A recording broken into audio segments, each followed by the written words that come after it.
Hi guys, आपको कहानी लिखना पसंद है? फुनटेल स्टोरीज लेकर आया है राइटिंग कंपटीशन। चाहे आप हॉरर लिखते हो, लव स्टोरी या अपनी लाइफ की कहानी, बस लिखिए और पब्लिश कीजिए। टॉप विनर्स को मिलेंगे कैश प्राइजेस, सर्टिफिकेट्स और अपनी स्टोरी को फीचर करने का मौका। So sign up now it's your chance to become a star writer from a writer.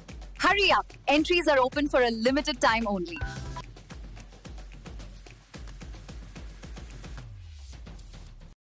गहरी अंधेरी रात थी। सड़क के दोनों तरफ घना जंगल पसरा हुआ था।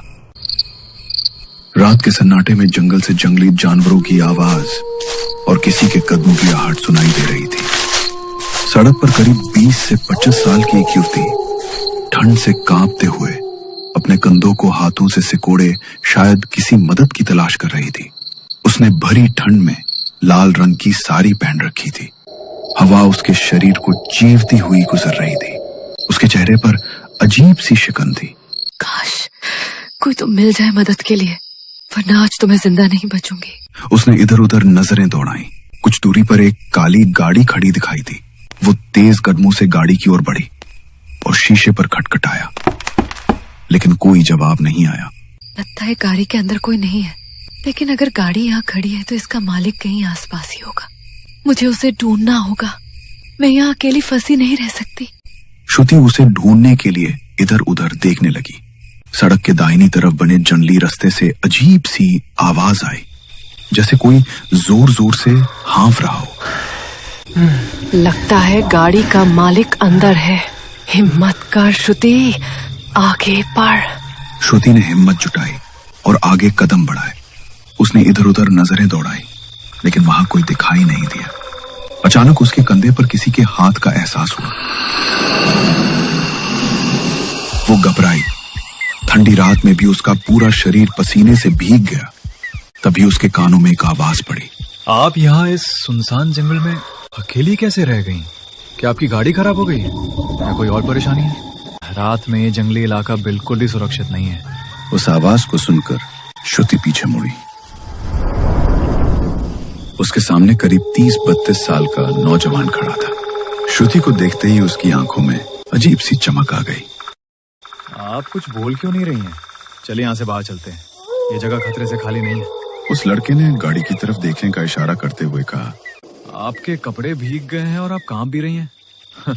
आपको देखकर तो ऐसे लग रहा है कि आप काफी डरी हुई हैं।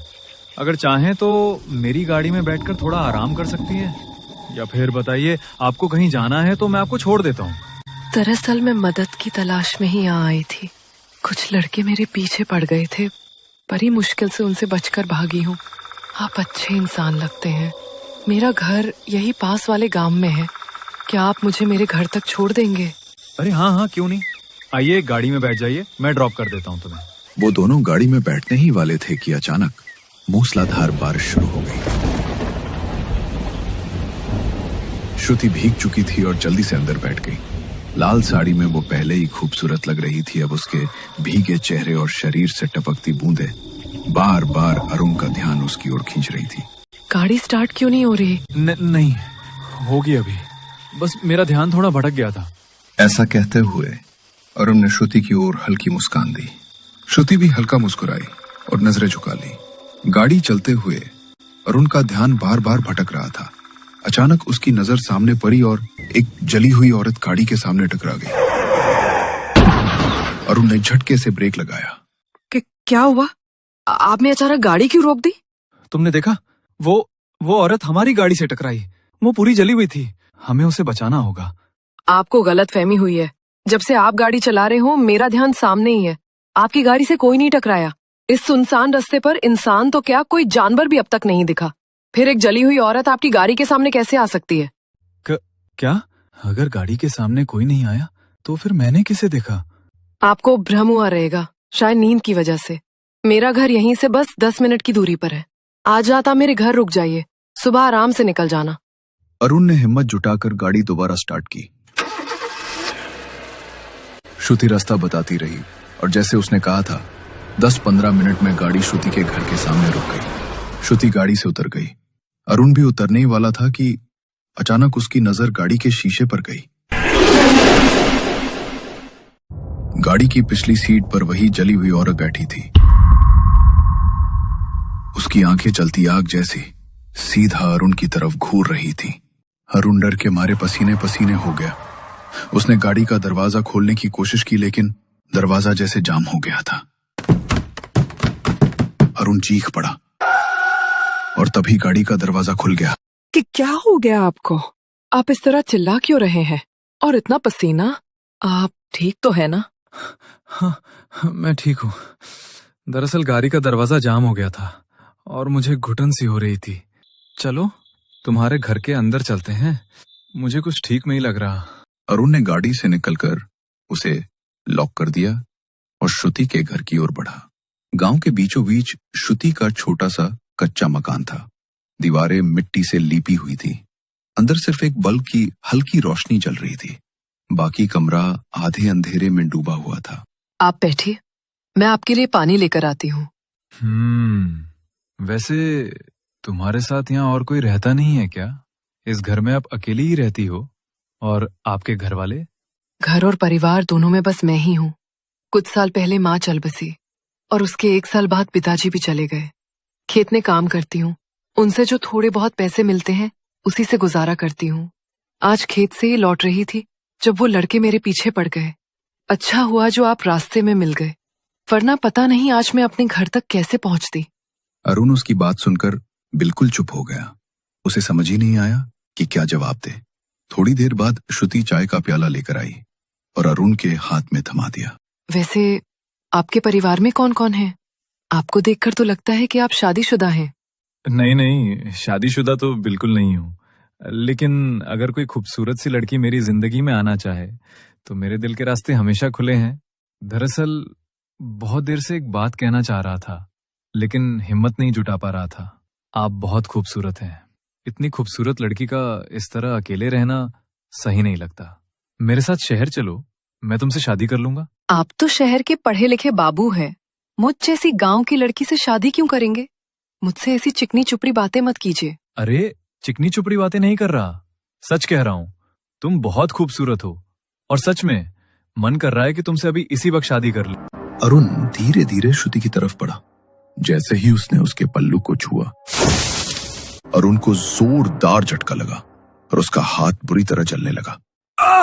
ये क्या हो रहा है मेरे हाथ को?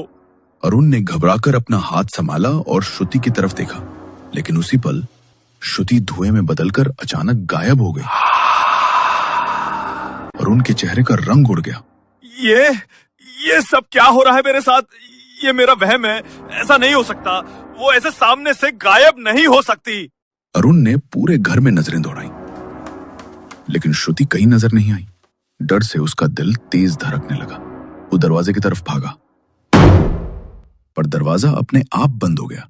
अचानक उसके कानों में पायल की छन छन सुनाई दी। अरुण ने पीछे मुड़कर देखा। वहां श्रुति खड़ी थी, लेकिन अब उसके चेहरे पर लंबा सा घूंघट था। वो धीरे धीरे अरुण की तरफ बढ़ रही थी। तो तुम्हें क्या हो गया? इतना लंबा घूंघट क्यों लिया है? और तुम अभी कहाँ गायब हो गई थी? श्रुति ने कोई जवाब नहीं दिया। वो उसके ठीक सामने आकर खड़ी हो गई। एक झोंके से उसका घूंघट हट गया। अरुण ने जैसे ही उसका चेहरा देखा, उसके होश उड़ गए। उसका चेहरा भयानक था। जगह जगह से मांस निकला हुआ, आंखें लटक कर बाहर निकल आई थी। उसका खूबसूरत शरीर अब फटे मांस के टुकड़ों में बदल चुका था। वो अरुण को देखकर मुस्कुराई और भयानक हंसी हंसने लगी। आज तेरी जिंदगी की आखिरी रात है। जो तूने किया है उसका भुगतान तुझे करना ही पड़ेगा। जो मेरे साथ हुआ था वही तूने उसके साथ किया। मैं तुझे जिंदा नहीं छोड़ूंगी। कौन हो तुम? मैंने क्या बिगाड़ा है तुम्हारा? जाने दो मुझे यहाँ से, प्लीज। अरुण भागने की कोशिश करने लगा, लेकिन अचानक उसने अपने लंबे पैने नाखून अरुण की पीठ में गड़ा दिए। इतनी आसानी से तुझे भागने नहीं दूंगी। तूने उसे बहुत तड़पा तड़पा कर मारा था। अब तू भी उसी तरह तड़प तड़प कर मरेगा। कुछ दिन पहले। छी, ये सब क्या है? आज फिर से पीकर आ गए तुम। कम से कम मेरा नहीं तो अपने होने वाले बच्चे का ख्याल करके ये सब छोड़ दो। अब तू मुझे बताएगी कि मुझे क्या करना है। हट यहाँ से और खाना ले आ मेरे लिए। घर में आते ही दिमाग खराब कर देती है। शर्म नहीं आती तुम्हें? मेरी कोख में तुम्हारा बच्चा पल रहा है और तुम रोज शराब पीकर घर आते हो। पता नहीं वो कौन सी मनहूस घड़ी थी जब तुमसे शादी की मैंने। ए, जाकर अपना काम कर, समझी? इधर दिमाग चाटने को नहीं बोला मैंने। जा खाना लेकर आ। नहीं बनाया मैंने खाना। क्या मतलब नहीं बनाया? तो पूरे दिन घर में किया क्या तूने? जा जल्दी से और अभी जाकर मेरे लिए खाना बना। नहीं जाऊंगी और नहीं करूंगी मैं तुम्हारे लिए कुछ। मुझे अपने प्यार के जाल में फंसाया और सारी प्रॉपर्टी अपने नाम करवा ली। अगर मुझे पहले पता होता कि तुम ऐसे हो तो बहुत पहले ही तुमसे पीछा छुड़ा लेती। बस बहुत हो गई तेरी बकवास। किस्मत मेरी फूटी थी जो तुझसे शादी की। हर रोज की चिक-चिक अब मेरी आंखों के सामने से हट जा, वरना हाथ उठ जाएगा मेरा। तो मारो ना, मारो, मुझे रोका किसने? वैसे भी आधी जिंदगी तो तुमने खत्म करी दी है मेरी। अरुण नशे की हालत में उठ खड़ा हुआ और नेहा पर हाथ उठा दिया। जब तक नेहा के पापा जिंदा थे सब कुछ ठीक था, लेकिन जब से अरुण के नाम प्रॉपर्टी हुई और उसके पापा भी चल बसे, नेहा बिल्कुल अकेली हो गई। उसे ना चाहते हुए भी अरुण को सहना पड़ा। ये जानते हुए भी कि नेहा प्रेग्नेंट है, अरुण ने उसे बेरहमी से पीटा और आधी रात को घर से निकल गया। वो एक बार में जाकर शराब पी रहा था, तभी उसकी एक दोस्त की नजर उस पर पड़ी। अरे ये तो अरुण है, लेकिन इतनी रात को ये यहाँ क्या कर रहा है? इसकी बीवी तो प्रेग्नेंट है और ये बेवड़ा यहाँ बैठा है। विकास ने अपने हाथ का ग्लास टेबल पर रखा और अरुण के पास जाकर बैठ गया। साले, तेरी बीवी प्रेग्नेंट है, फिर भी तू यहाँ बैठकर दारू पी रहा है। पता है ना, उसे कभी भी तेरी जरूरत पड़ सकती है। अब तू भी आ गया मुझे ज्ञान देने के लिए। एक तो बड़ी मुश्किल से उससे पीछा छुड़वा कर आया हूं। मन करता जान से मार दूं उसको। जीना हराम कर दिया मेरा, और ऊपर से वो बच्चा, उसकी जिम्मेदारी भी मेरे सिर पे डाल देगी। इससे पहले कि वो बच्चा पैदा हो, मन करता है खत्म कर दूं उसको। क्या बकवास कर रहा है तू? उसके पेट में तेरा बच्चा पल रहा है और तू उसे मारने की बातें कर रहा है। पागल हो गया है क्या? हट, जाने दे मुझे। अरुण बोतल हाथ में उठाकर वहां से चला गया। अगले दिन जब उसका नशा उतरा तो वो नेहा के पास पहुंचा। मुझे पता है कल रात मैंने तुम्हारे साथ बहुत बुरा बिहेव किया। मुझे ऐसा नहीं करना चाहिए था, लेकिन मैं तुम्हें सॉरी कहना चाहता हूँ और अपनी गलती सुधारने की कोशिश भी करना चाहता हूँ। मुझे तुम्हारी किसी भी बात पे भरोसा नहीं है और मुझे तुम्हारी माफी भी नहीं चाहिए। जाओ यहाँ से। प्लीज नहीं, मैं सच में अपने किए पर शर्मिंदा हूँ। मुझे बस एक मौका दे दो। तुम्हारी डिलीवरी में अभी 1 महीना बाकी है। पता है तुम्हारे लिए ट्रैवल करना ठीक नहीं है, लेकिन अपनी गाड़ी से तो हम जा सकते हैं। तुम्हें पता है ना, मैं कितने टाइम से नेपाल जाना चाहता था। चलो ना, हम दोनों वहां घूमने चलते हैं। मुझे तुम्हारे साथ कहीं नहीं जाना, और डॉक्टर ने वैसे भी मुझे ट्रैवल से मना किया है। मैं अपने बच्चे के लिए कोई रिस्क नहीं ले सकती। अरे कुछ नहीं होगा नेहा, मुझ पर भरोसा करो। मैं बहुत ध्यान से तुम्हें लेकर जाऊंगा, और नेपाल यहाँ से बहुत दूर भी नहीं है। कुछ घंटे ड्राइव करेंगे तो पहुंच जाएंगे। नेहा ऐसी हालत के साथ कहीं नहीं जाना चाहती थी, लेकिन अरुण की जिद के आगे उसे मजबूरी में नेपाल जाने के लिए मानना पड़ा।